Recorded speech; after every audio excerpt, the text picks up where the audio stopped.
मुस्लिम league नून का power show जारी है। मरियम नवाज जलसागाह पहुंच चुकी हैं। स्वाबी में ये पावर शो किया जा रहा है और इस वक्त कारकुनान की जानिब से मरियम नवाज का शानदार इस्तकबाल किया गया।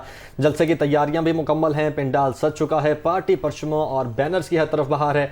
मरियम नवाज अभी जलसागाह पहुंची हैं और यहाँ पर कारकुनान की जानिब से हाथ लहरा कर उनका शानदार इस्तकबाल किया गया है।